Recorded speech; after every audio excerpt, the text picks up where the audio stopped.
በዚሁ እናቃለን ኦርቶዶክሳውያን በተለይ ኢየሱስ አያማልድም ሲሉ ምን ይያሉን ነው አልዳንኩም ይያሉ ነው ለምን የኢየሱስ ምልጃ የሚያስፈልገው ለዳኖ ነው ለምሳሌ ሮሜ 8:34 ላይ ሐዋርያው ጳውሎስ ምንድን ያለው ስለ እኛ የሚማልደው ራሱን ጨምሮ እኮ ነው ስለኛ የሚማልደው ስለዚህ ኢየሱስ የሚማልደው ለማን ነው ለአማኞች ይህን ህብረት ለማስቀጠል ከሱ ጋር ያለን ግንኙነት ለማጠንከር ምን ያደርጋል ስለኛ ያማልዳል ኢየሱስ ክርስቶስ ያማልዳል ያለው ተሐድሶ አይደለም ኢየሱስ ክርስቶስ ያማልዳል ያለው ፕሮቴስታንት አይደለም ወንጌላውያን አይደለም ሉተር አይደለም ኢየሱስ ክርስቶስ ያማልዳል ያለው ኢየሱስ ክርስቶስ ያማልዳል ብሎ የነገረን ማን ነው ከተባለ ጳውሎስ ነው ቤተክርስቲያን እንግዲህ ይሄንን ካለች እንደኔ የጳውሎስ መልእክት በሙሉ ማድረግ አለባት ማስወገድ አለባት ለውጣ ማትጨርሰው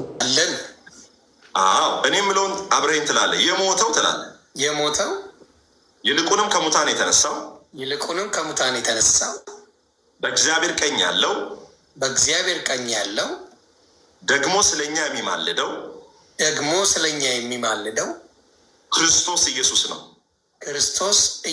ነው ምን እንደሚል ስሙ ሮሜ 8:34 የሚባለው መከረኛ ጥቅስ አለ እንደው በእውነቱ በየቤቱ ስሙ የሚጠቀስ ማለዱ ያለው በስጋ ወራት ያማለደውን ለመናገር ነው እሷን ነው የሚለው አትሁልኝ አሁን መጽሐፍ የሚለው ምንድነው በእግዚአብሔር ቀኝ ያለው ኢየሱስ አሁን ነው ትላንት በእግዚአብሔር ቀኝ ያለው ነው የሚለው መቼ አሁን ኢየሱስ የት ነው ያለው በእግዚአብሔር ቀኝ ነው አይደል ያለው አዎ እዛ ላይ በቀኝ ነው ያለው በትክክል በእግዚአብሔር ቀኝ ያለው ብሎ በትክክል ፍለፊት ተጽፎ ስለ ትላንትና ምልጃው ነው የሚናገር ማለት ግልጽ የሆነ ክህደት ሮሜ 8:34 ምንድነው የሚለው አሁን ብዙ ሰዎች ይሄን ስላችሁ ገና ታቆታላችሁ ሮሜ 8:34 ስለኛ የሚማልደው ኢየሱስ ክርስቶስ ነው የሚል ቃል እንደሱ ነው ያለው አይደል ምን ይላል ሮሜ 8:34 እግዚአብሔር የመረጣቸው ማን ይከሳቸዋል የሚያጸድቅ እግዚአብሔር ነው የሚኮንንስ ማን ነው የሞተው ይልቁንም ከሙታን የተነሳው በእግዚአብሔር ቀኝ ያለው ደግሞ ስለኛ የሚማልደው ክርስቶስ ኢየሱስ ነው ከክርስቶስ ፍቅር ማን ይለየናል መከራ ወይስ ጭንቀት ወይስ ስደት ወይስ ሥራብ ወይስ ራቁትነት ወይስ ፍርሃት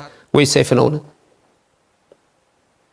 ይሄን ቃል ይዘው ይማልዳል የሚሉት መጀመሪያ ኮንቴክስት የሚባል ነገር አለ ራሱ እዚህ ጋር የተጻፈው ነገር ስታዩት ምንድነው ይሄ ቃል የሚለው ምንድነው ማስተላለፍ የሞከረው ምንድነው ቅዱስ ጳውሎስ የሚለው የሮሜ ክርስቲያኖች ምንድነው ያስተማራቸው ራሱ ምንድነው የሚለው ይሄዳል ወይ መጀመሪያ የሚነግረን እንግዲህ ስለዚህ ነገር ምን እንላለን ብሎ በመጀመሪያ የሆነውን የጻፈውን ድንቅ ነገሮች ጽፎ የሚነግረን ነገር አለ ከዛ ይቀጥልና ስለ የሚፈርደው ማን ነው የሚኮንነው ማን ነው ይልና እግዚአብሔር ነው ይልና የሚፈርደው እግዚአብሔር ነው ይልና የሚኮንንስ ማን ነው ይልና ያቆማል በጥያቄ ምልክት ተመልከቱ የሚያጸድቅ እግዚአብሔር ነው አለ የሚኮንንስ ማን ነው ብሎ ካለ በኋላ ቀጥሎ ያለው ቃል ምንድነው የሞተው ይልቁንም ከሙታን የተነሳው በእግዚአብሔር ቀኝ ያለው ደግሞ ስለኛ የሚማልደው ክርስቶስ ኢየሱስ ነው አለ የሚኮንነው ክርስቶስ ኢየሱስ ነው እኮ የሚለው መኮነን ማለት ደግሞ ምን ማለት መሰላችሁ ኮነነ ገዛ ነው ወይም ፈረደ ነው በዛ ነው የሚሄደው ስለዚህ ከቃሉ ገና ስታዩ እኮ በጣም እኮ አስተውላችሁ ሂዱ የሚያጸድቅ ማን ነው እግዚአብሔር ነው አለ የሚኮንን ማን ነው አለና ውስጥ ማብራሪያ የተጻፉ ነገሮች አሉ መጨረሻ ላይ ግን ማን ነው የሚፈርደው አለና ኢየሱስ ነው አለ መሃል ላይ ያለው ቃል ግን የሚማልደው ከዚህ ጋር ኮንቴክስቱ አይሄድም አያችሁ በጣም ብዙ ጊዜ መመርመር የሚያስፈልገው ለዚህ ነው ገብቷችኋል እምላችሁ ይው የሚያጸድቅ ማን ነው ለሚለው መልስ ሰጠን እግዚአብሔር ነው የሚኮንነውስ ማን ነው መልስ ሰጥቷል ማን ነው ኢየሱስ ክርስቶስ ነው ታዲያ የሚኮንነው ኢየሱስ ክርስቶስ ነው ብሎ እንደገና የሚማልደው ኢየሱስ ክርስቶስ ነው የሚለው ሁለቱ እንዴት ሊሄድ ይችላል አይሄድም ይው የሚኮንን ማን ነው ካለ ፈራጅ ነው ማለት ነው የሚማልድ ካለ የሚማልድ ሰው አይደል ስለዚህ የሚማልደው የሚለው ቃል ከዚህ ጋር አይሄድም ወይም ትርጉሙን ደግሞ መረዳት ያስፈልጋል ይልቁኑ ከሙታን የተነሳውና በእግዚአብሔር ቀኝ ያለው ስለትናንትናው መስቀል ላይ ስላለው ምልጃ ይላሉ መጽሐፉ መስቀል ላይ ስላለው ምልጃ ያማልዳል ነው የሚለው በእግዚአብሔር ቀኝ ያለው መቼ ነው አሁን በእግዚአብሔር ቀኝ ነው ያለው አሁን በእግዚአብሔር ቀኝ ነው ምንድነው ስራ ምልጃ ነው ምልጃ ስራ ምንድነው መለመን ነው ማለት ነው the blood is more than enough ለምን በውስጥ ደም ውስጥ ያለው ህይወት ስለሆነ ማለት ነው ስለዚህ ሊቀ ካህኑ በብሉይ ኪዳን ደም ይዞ ገብቶ እንደማይንበረከክ ሁሉ ኢየሱስም ዛሬ መታየቱ ብቻ ለኛ አማላጅነት ነው አይለምንም አብን ለአብ ግን ይታያል ለምን ብሉይ ኪዳን ላይ ደሙም ይታይ ነበረ። አዲስ ኪዳን ላይ ኢየሱስ እኛን ወክሎ የሚታይ አማላጃችን። ሮሜ 8:34 ላይ ስለኛ የሚያማልደው ይላል አይልም? መጀመሪያ እሱን ነው አምነን የምንነሳው ይላል አይልም? እናንተ ብሊፍ አድርጉ መስክሩ እንጂ አይልም? ንባቡ አለ የለም? ንባቡ አለ። ግን ንባቡ አለ ማለት ንባቡ ራሱ መልእክቱ ነው ማለት ነው አይደለም።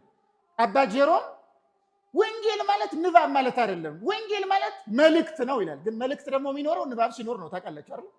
አይደለም ነው እሱ ሲኖር ነው ንባቡ መልእክቱን ስለሚጠብቀው ማለት ነው። ስለዚህ ምንድን ነው የሚያመለክተው? ሮሜ ላይ ያለው የሚያማልደው የሚለው ቃል የሚያመለክተው ኢየሱስ አማላጅ መሆኑን አይደለም።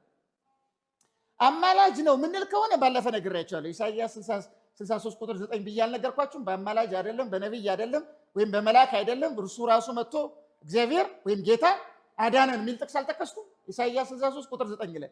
ስለዚህ የዳነው በማን ነው የሚል ጥያቄ ነው የምንጠይቀው። የዳነው በአማላጅ ከሆነ አማላጅ ማለት ለማኝ ማለት ነው። ለማኝ ከሆነ ማድረግ የማይችለው ለምኖ የሚያስደርገው ነገር አለ ማለት ነው። እየሰማችሁ ነው ወይ? ማንን ነው የሚለምነው ወልድ የሚል ጥያቄ እንጠይቃለን። አብን ነው የሚለምነው ካሉ አብ ጋር ያለ ወልድ ጋር የሌለ ምን አለ?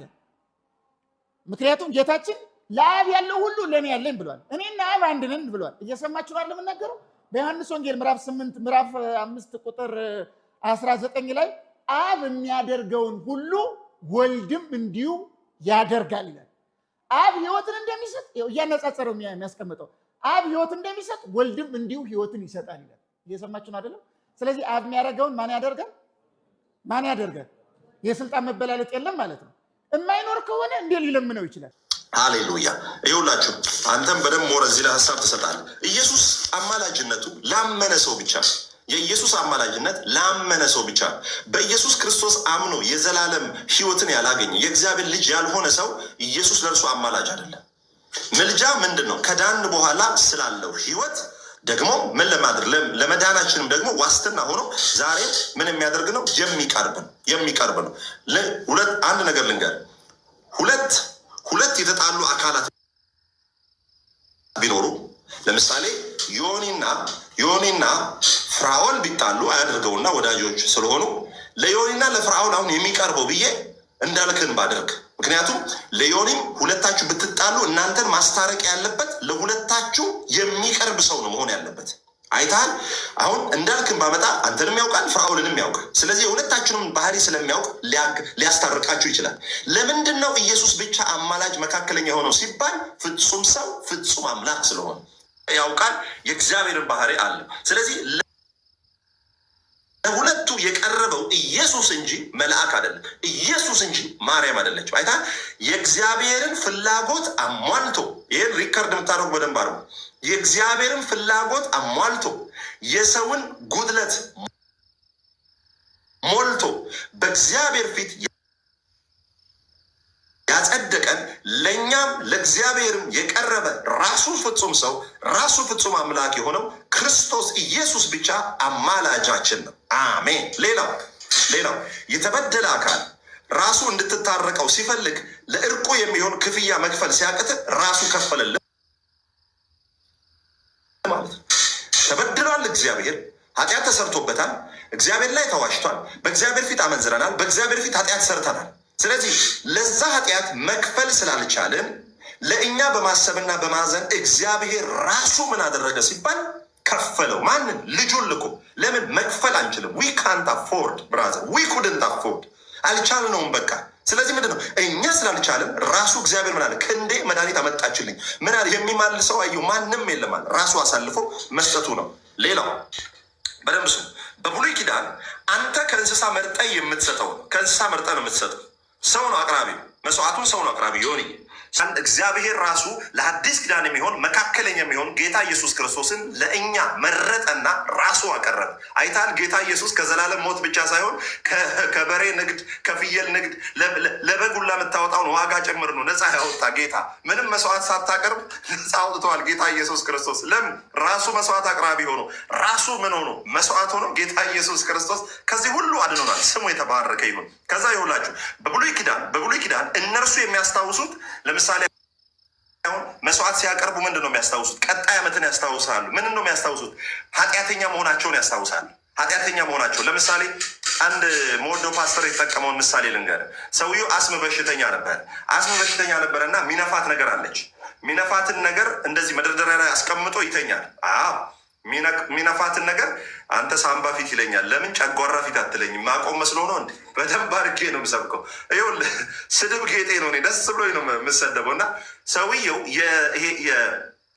አስም ስላለበት መድኃኒቱን እንደዚህ ምን ያደርጋል? ሸልፍ ላይ አድርጎ ነው የሚተኛው።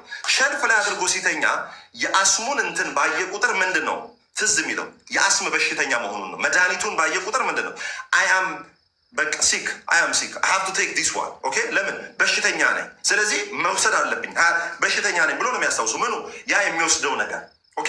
ብሉይ ኪዳንም ማለት እንደ ለምን 1 ዓመት ካለ በኋላ ዩም ክፕር ሲመጣ ደግሞ አሁንም በሽተኛ ነን፣ ኃጢአተኛ ነን መስዋዕቱን ሲያስቡት። አዲስ ኪዳን ላይ ግን ጌታ ኢየሱስ ክርስቶስን ስታስብ፣ የተከፈለውን መስዋዕት ስታስብ ኃጢአተኛነት ሳይሆን ትዝ የሚል ነፃ መውጣት ነው። ኢየሱስ በመስቀል ላይ የከፈለውን ስራ ስታስብ የምታስታውሰው በደለኝነትን፣ ኃጢአተኝነትን እንደ ብሉይ ኪዳን ሰዎች ሳይሆን እንደ አዲስ ኪዳን ኢየሱስን በመስቀል ላይ ስትመለከተው ኃጢአተኝነት ሪሜምብራንስ ኦፍ ደ ሲን ሳይሆን ሪሜምብራንስ ኦፍ ደ ራይቸስነስ የጽድቅ ሜንታሊቲ ነው ያለ። ኢየሱስን ልክ እኮ መጽሐፍ ቅዱስ እንደሚናገር በብሉይ ኪዳን ላይ የነሐሱን እባብ ስቀል አሉ። የነሐሱን እባብ ሲያዩ ምን ያደርጋል? ሁሉም ይፈወሳል። አሁን ልክ የአስም በሽተኛው የአስሙ መድኃኒት ሲያይ ሁሌ በሽተኛ ነኝ መውሰድ አለብኝ ይላል። ከተፈወሰ በኋላ ያን መድኃኒት ሲያይ ምን ይላል? ዋው እግዚአብሔር እኮ ከዛ ነገር ፈወሰኝ ይላል። አይታ ከተፈወስን በኋላ የኢየሱስን መስቀል ስናይ የምናየው እግዚአብሔር ከምን አይነት ህይወት ፈወሰን፣ አጠራን፣ ምን አደረገን፣ አዳነን እያለን ክብር የምንሰጥበት ህይወት ነው። ኢየሱስ ክርስቶስ ጌታ ነው። ስሙ የተባረከ ይሁን። አሜን። ስለዚህ ይሄንን መካከለኛ ሆኖ በመካከል ገብቶ ነፃ ያወጣን። ይሄ ቤዛነት የሚለው የመጀመሪያው ትርጉም ሪሊዝመንት ማለት ነው። መልቀቅ፣ ነፃ ማውጣት። ኤፌሶን ምዕራፍ 1 ቁጥር 7 ኤግዛጎራዞ የራስ ማድረግ፣ ሪዲም ማድረግ። መዋጀት ወይም ቤዛ ምንድን ነው? በ3 ደቂቃ ውስጥ ተናግሬ ሎኒ ልስጠው። መዋጀት ወይም ሪደምሽን በእንግሊዝኛው የራስ የነበረን፣ በደንብ ስሙ። መዋጀት ማለት የራስ የነበረን ከራስ እጅ የወጣን። ተዘጋጅ ዛሬ ቀድመህ ስለደወልክልኝ የራስ የነበረን ኦኬ። መዋጀት ምንድን ነው? የራስ የነበረን ከራስ እጅ የወጣን የጠፋን በባርነት ስር የወደቀን ሰው ወይም ርስት ወይም ዋጋ ከፍሎ ዳግመኛ መልሶ የራስ ማድረግ ማለት ነው።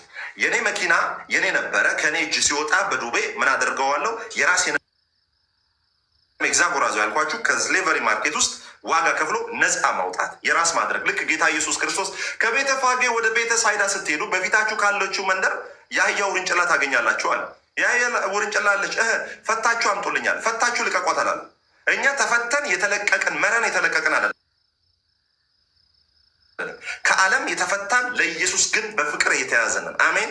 እኛ ጻድቅ ነን፣ ጸድቀናል። እኛ በቃ ከዚህ በኋላ ኃጢአት የለም እንደፈለግን ኖር ኖ በፍጹም በሚሞተው ስጋችን ላይ ክርስቶስን በጽድቅ በቅድስና እግዚአብሔርን በሚመስል ህይወት ደግሞ የምንገልጥ የምንኖር ሰዎች ነን። ከዓለም የተፈታን ለኢየሱስ ደግሞ የተያዘናል። ሪሊስመንት ምንድን ነው? የነበረብህ ብቻ ሳይሆን ያልነበረብህም ለነገው ኦኬ፣ የነበረውን ምን ለማድረግ ለነገው በነፃ ሲሰጥ ማለት ነው። 100,000 ነበረ ዕዳ 100,000 ከፍሎ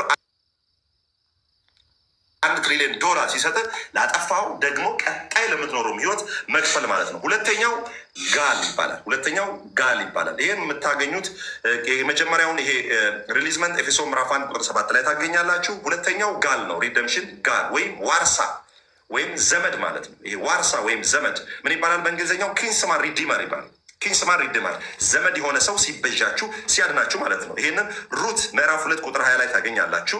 ሩት ምዕራፍ 3 ቁጥር 13 ላይ የቅርብ ዘመድ ሊበዥ የሚችልበት የህይወት ስርዓት። ያ ቦዔዝ መጥቶ ሩትን ምን አደረጋት? ተበዣት። ሩትን ቦዔዝ ከመበጀቱ ቀድሞ ግን ምን ነበር? የቅርብ ዘመዷ ነበር። የቅርብ ዘመዷ ካልተበዣት ነው ማን የሚበዣት? ቦዔዝ የሚበዣት። ከዛ ጫማቸውን ይሁን መበጀት ካልቻሉ፣ እሷን ወስዶ ማግባት ካልቻሉ ዮኒ ምን ያደርጋሉ? የሴቷ ቤተሰብ ጋር ወስደው ጫማቸውን ያስቀምጣሉ። አልችልም፣ መበጀት አልችልም፣ አይ ካንት አፎርድ ብሎ ምን ያደርጋሉ? ያስቀምጣሉ። ከዛ ይጠባበቅ ነበር ማን? ቦዔዝ ሩትን ሊበዣት ሲጠባበቅ እርሱ የቅርብ ዘመድሽ ነውና እርሱ ካልተበጀሽ እኔ ነው የሚበዥሽ አላት። እኔ የሚበጅሽ ብሎ እየጠበቀ ያም ሰውዬ አልተቤዣትም፣ አልቻለም። ከዛ ቦዔዝ ምን አደረገ? ሄዶ ተቤዣት። ለዛ ነው መጽሐፍ ቅዱስ ስለ አዲስ ኪዳን መበጀት ሲናገር ለሕግ ያልተቻለውን ይላል። በክርስቶስ ኢየሱስ ሙሴ አልቻለው፣ እኛን መበጀት ማጽደቅ ሕጉ አልቻለም። ከዛስ በጸጋ ደግሞ ጌታ ኢየሱስ ክርስቶስ እንዳጸደቀን ዋርሳ ዘመዳችን መጽሐፍ ቅዱስ ለዛ ነው በስጋና በደም ከእኛ ጋር ምን ስላደረገ ስለተካፈለ ይላል። ዘመድ ሆኖ ያዳነን የእኛን ስጋ የለበሰ የዮኒን ስጋ ለብሶ የኔን ስጋ ለብሶ ከማርያም ስጋና ደም ተካፍሎ ዘመድ ሆኖ ነው ያዳነን እኮ ኢየሱስ ዘመድ ሆኖ ኪንስማ ሪዲመር ወይም ጋላ የምንለው። የመጨረሻ ደግሞ ካሳና ከፋር ነው። ይህችን ተናግሬ ልጨርስ። ካሳና ከፋር ኢየሱስ ዘመዳችን መሆኑን በዕብራውያን ምዕራፍ 2 ቁጥር 10 እስከ 14 ላይ በደንብ አድርጋችሁ ታገኛል። አንደኛ ጴጥሮስ ምዕራፍ 1 ቁጥር 18 እስከ 19 በብርና በወርቅ አይደለም በልጁ በክርስቶስ ኢየሱስ ደም ታጥባችኋል ይላል። ከምን ተቤዠን? ከከንቱ ኑሮ ከዘላለም ሞት ተቤዠን። በምን? በደሙ። ለምን? የእግዚአብሔር ሕዝብ ለመሆን። ስለዚህ ኢየሱስ ክርስቶስ ጌታ ነው። ኢየሱስ በአክሲደንት አልሞተም፣ ለመሞት መጥቶ ነው የሞተው። ስለዚህ የቤዛነት ትርጉም ይሄ ነው ባጭሩ። ቶሎ እንዳይሰለቻቸው አድርጌ መታ መታ ነው ያደረኩት። ዮንዬ ደግሞ ስፓይሲ ጣል ጣል ያደርግበታል። አይ ተባረክልኝ። ይሄን ነበር የምንፈልገው። ገብተዋል። የዛሬ ትምህርት በጣም በጣም የሚደነቅ ነው። ብዙ ነገሮችን ተምረንበታል። ሁለተኛ ደግሞ ሰላማችንን አግኝተንበታል። በተለይ የሚጨነቁ ነፍሶች ነበሩ በብዛት ወደ ቤተ ክርስቲያን ወደ እግዚአብሔር የማይካሄድበት ኃጢአቴ ከነ ኃጢአቴ እንዴት ይሄዳለሁ የሚሉ ወንድምና እህቶቻችን ሰላም እንዲያገኙ እረፍት እንዲያገኙ የግል አዳኝ ማድረግ ብቻ እንደሚያደርግ በጽድቅ እንድንመላለስ እንዲያደርጋል። ስለዚህ ይሄ ነገር ብዙዎቹ አያውቁትም ነበር። ፈልገው አይደለም በቃ ያስደስተኛል ብለን የምንላቸው ብዙ መንገዶችን እንግዲህ እሱ ብቻ ሳይሆን ለምሳሌ አብዛኛው አሁን ብትጠይቀው አበሻ እንዴት ነው አሜሪካ ብትለው ሳ ኦኬ ነው የሚለ ከመጣ በኋላ ለመምጣት ያለው ጉጉት እኮ beautiful country in the world the most amazing ያንተ ችሎታ ያንተ ብቃት የሚወስነው ሀገር ነው። 24 ሰዓት መስራት የምችልበት ሀገር ነው። 24 ሰዓት you can make money if you wanted to የምትፈልገውን ማግኘት የምችልበት ሀገር ነው። እውቀቱና ጥንካሬው ብልጠቱ ችሎታው ምኑ ካለ if you don't have that በነበረ ሜንታሊቲ በኢትዮጵያ ሜንታሊቲ መጠገን አሜሪካንን ልትወዷችን ገባ ሸምጥታ የምታገኘው ምን ከሆነ ባዶ ነው የምትገኘው። የጌታን ቤት ይሄ ነው። አየህ በጸጋው ድኛለሁ ብሎ ኦኬ ምንም ማለት አይደለም የሚሉ አሉ።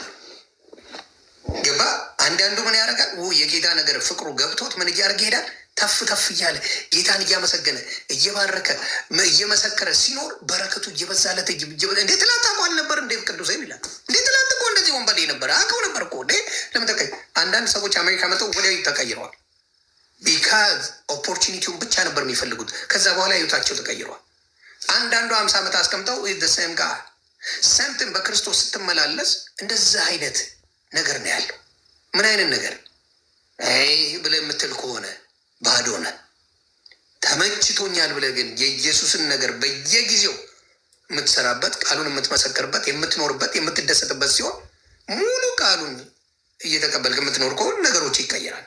ስለዚህ በክርስቶስም ያላችሁ ወንድምና እህቶቼ ያንን ነገር እስካላደርጋችሁ ድረስ እየኖራችሁ ታዲያ ደስታችሁ እየተነጠቀ ይሄዳል። ደስታ ቆይ እንደ እየተባለ ይሄዳል። የመደንገጥ የመሸበር የምን ነገር አለ። ፎከሳችሁ እንዲጠፋ ይደረጋል። ስለዚህ በክርስቶስ ስትሆን አሁንም ወደ ሰው ሳይሆን ወደ ክርስቶስ አሁንም ወደ ክርስቶስ እንጂ ወደ ሰው መመልከት አሜሪካ ስላሉት ሰዎች አሜሪካ እንትን ስላሉት ሰዎች ነው ኢስ ዩ ኢን አሜሪካ አንተና ለአሜሪካ የምትሰራው ነገር ነው የሚወስን እንጂ ሰዎች አይወስኑትም። ስለዚህ በክርስቶስም ያለው እኔና ክርስቶስ ነን የምንወስን። ስለዚህ ለክርስቶስ እየተመቸው ከሄድኩኝ ከኃጢአት እየራኩ ሄዳል። ለክርስቶስ ግን ጸድቅ ያለው ብዬ ዝም ብዬ መቀመጥ ከሆነ ኃጢአቱ እየበዛና በራሴ ላይ ምን እያደረኩ ሄዳለሁ? ችግሮች እየፈጠርኩ ሄዳለሁ። ላጭበረብርበትም እችላለሁ ስሙ። ምክንያቱም ግብዞች ስለምኖሩ የማጭበርበሪያ መንገድም ሊሆን ይችላል እና ሞር ፎከሱ ክርስቶስ ላይ ከሆነ በረከታችን እየበዛ ሄዳል ማለት ፈልጋለሁ። ላስተማረን ለመከረን ለሁሉ ነገር እግዚአብሔር አምላክ የእግዚአብሔር ልጅ ክርስቶስ ስሙ ይባረክ። ይህንን ነው እኔ በመጨረሻ የምለው። በመጨረሻ የምትለው ነገር ካለ ቅዱሴ እሱን ዘግበንና እንለያይ። ሰላም ይብዛል። አሜን አሜን አሜን። ቴንክ ዩ ዮኒ። በመጨረሻ የምለው ነገር ምንም የለም። ያው እንዳይሰለቻችሁ በትንሽ በትንሹ ነው የነገር ስለሚደክማችሁ ይሄ ይበቃችኋል። በመጨረሻ የምላችሁ ጌታ ኢየሱስ ክርስቶስን እንደ ግል አዳኛችሁ አድርጋችሁ መቀበል የምትፈልጉ ከተነገረው የወንጌል ቃል በእኔም በዮኒም ከተነገረው የወንጌል ቃል የተነሳ ጌታ ኢየሱስን እንደናንተ ዮኒ በተነካው መነካት፣ ቅዱሴ አንተ በተነካው መነካት፣ በቃሉ መነካት ጌታን መቀበል እፈልጋለሁ፣ ጌታን ከእናንተ ጋር ማምለክ እፈልጋለሁ የምትሉ የማትፈሩ ሰዎች እዚህ ያላችሁ አንዳንድ ቁጥር ጻፉልን። የምትፈሩ ሰዎች ደግሞ በውስጥ መስመር ዮኒንም ማግኙት እኔንም ማግኘት ትችላላችሁ። እስቲ አንዳንድ ቁጥር እኔ ጌታ ኢየሱስ ክርስቶስን መቀበል የምትፈልጉ ኦኤምጂ። እሺ ኦኤምጂ ቴንክ ዩ። አንድ ሰው እያየው ነው። ፕሬዝ ጋድ። አሹማን ኤፍዩኬሲ 3 ሰው እያየው ነው። ክብሩ ለእግዚአብሔር ይሁን። እሺ 4 ሰው እያየው ነው። ሌሎቻችሁም እየባረካችሁን ነው። በስድብ በስራ የምትጸድቁ ሰዎች እያየን ነው። ኦኬ መልካም። ወደ 8 ሰው አይቻለሁ። ጌታ ክብሩን ይውሰድ። 8 ሰው አይቻለሁ። ኤልጊቦር አንተ ቆይተሃል። በጌታ ተው ቆይተሃል። የምራችሁን እሺ እሺ በውስጥ መጻፍ ትችላላችሁ። ወደ 9 ሰው አይቻለሁ። አንዳንዶቻችሁንም ደግሞ ስለማውቃችሁ አልቆጠርኩም፣ አንዳንዶቻችሁንም ስላወቅኩኝ አልቆጠርኩም። እሺ አሁን የእውነት የምር ጌታ ኢየሱስ ክርስቶስን ለመቀበል ቁጥር የጻፋችሁ ሰዎች እኔ የምጸልየውን ጸሎት ከእኔ ቀጥሎ በመጸለይ ከኛ ጋር በክርስቶስ ኢየሱስ አንድ ህብረት ውስጥ ወደ እግዚአብሔር ህብረት እንድትገቡ ይህንን እኔ የምጸልየውን ጸሎት ከእኔ ቀጥላችሁ እንድትጸልዩ በጌታ ፍቅር አሳስባለሁ። ይህ በጣም ጥቂት የ1 ደቂቃ ጸሎት መጽሐፍ እንደሚናገር በስብከት ሞኝነት ለምናምን ይላል። በዚች 1 ደቂቃ በቃ እግዚአብሔር ልጅ ሆንኩ። በእርግጥ እግዚአብሔር ይችላል፣ ሁሉን የሚችል አምላክ። እኛም እንደዛ ነው ህይወታችን የተቀየረው። ስለዚህ ከታች 1 ቁጥር የጻፋችሁ ያልጻፋችሁም ደግሞ እንዲህ ብላችሁ ጸልዩና እንጨርስ። ዮኒዬ በመጨረሻ የሚያወራው ነገር ስላለ እኔ ይሄን ኪዳን አስገብቼ ልጨርስና ልውጣ። እንጸልይ። ሁላችሁም ቅዱሳን አብረን እንጸልይ። እግዚአብሔር አምላኬና አባቴ ሆይ ከነ ኃጢአቴ እንዳልሞት ይህንን ወርቃማ ዕድል ስለሰጠኸኝ በጌታ በኢየሱስ ስም አመሰግንሃለሁ። ልጅ ኢየሱስ ክርስቶስን የህይወቴ ብቸኛ ጌታ እና አዳኝ አድርጌ እቀበላለሁ። መጽሐፍ እንደሚል ኢየሱስ ክርስቶስ ጌታ እንደሆነ በአፌ እመሰክራለሁ፣ እግዚአብሔርም ከሙታን እንዳስነሳው በልቤ አምናለሁ። ሰው በአፉ መስክሮ ይድናል፣ በልቡም አምኖ ይጸድቃል ተብሎ እንደተጻፈ አመንኩ። ስለዚህም ተናገርኩ። ዓለምን፣ ኃጢአትን፣ ጨለማን፣ ሰይጣንን አሁን ክጃለሁ። ስሜን በሕይወት መዝገብ ላይ ጻፍልኝ። ስለተቀበልከኝ አመሰግንሃለሁ። በአብ በወልድ በመንፈስ ቅዱስ ስም አንድ አምላክ አሜን። አባት ሆይ ስለነዚህ ሰዎች አመሰግንሃለሁ። በጌታ በኢየሱስ ክርስቶስ ስምና ስልጣን ወደ ጌታ ስለመጡ እህቶችና ወንድሞች ህይወታቸውን እንድታበራ እግዚአብሔር ሆይ በክርስቶስ የሚገኘውን የዘላለም ህይወት በማወቅ ወደሚገኝ የዘላለም ህይወት እንዲመጡ ስለረዳሃቸው የወንጌልን ብርሃን ስላበራሃላቸው አባት ሆይ በጌታ በኢየሱስ ስም አመሰግንሃለሁ። ከዚህ ሰዓት ጀምሮ በጌታ በኢየሱስ ስም ማደግ የሚችሉበትን የእግዚአብሔርን የቃልህን ወተት እንዲመኙ እንዲማሩ አንተን በማወቅ እንዲወጡ እንዲገቡ ህይወታቸውን እግዚአብሔር ለአንተ አሳልፈ ይሰጣሉ። ዘመናቸው ሁሉ የተባረከ ይሁን። ክፉ ከዘር ማንዘራቸው ላይ የተመታ ይሁን። የትኛውም የጨለማ ኃይል፣ የትኛውም የዲያብሎስ ጉልበት፣ የትኛውም የድግምት የሟርት መንፈስ ሁሉ በስም ስልጣን የተሰበረ ይሁን። ህይወታቸው ወደፊትና ወደ ላይ ብቻ ይሁን። ይህን ስለምታደርግ ተባረክ። ስለ ወንድሜ ስለ ዮኒ አመሰግናል። ይህን ፕላትፎርም አዘጋጅቶ ጌታ ሆይ ወንጌል እንዲሰበክ እየተጋ ስለሆነ በእርሱ ውስጥ እያደረግከው ስላለው ነገር አባቶ እጅግ አድርጌ አመሰግናል። ልጆቹ ይጠበቁ። ባለቤት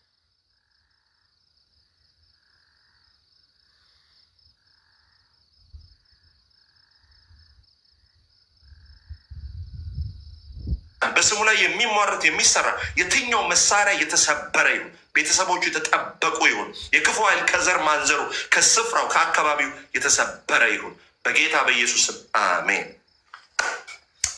ቴንኪዩ ዮኒ ጋድ ብሌስ ዩ። ጸጋ ይብዛል። ቅዱሴ ክብር በሉልኝ። ሰሞኑንም ትፈለጋለህ፣ እናመጣሃለን። ጥያቄዎች በውስጥ ይጠይቁኛል፣ እሱን ለአንተ ልካለሁ። አንተ ደግሞ እግዚአብሔር ባሳወቀ እና በተማርከው ነገር አድርገህ ምላሹን ይዘህልን ትቀርባለህ። ሰላም ብዝት ይበልልኝ። ተባረክ የኔ ወንድም። ቻው ቴንኪዩ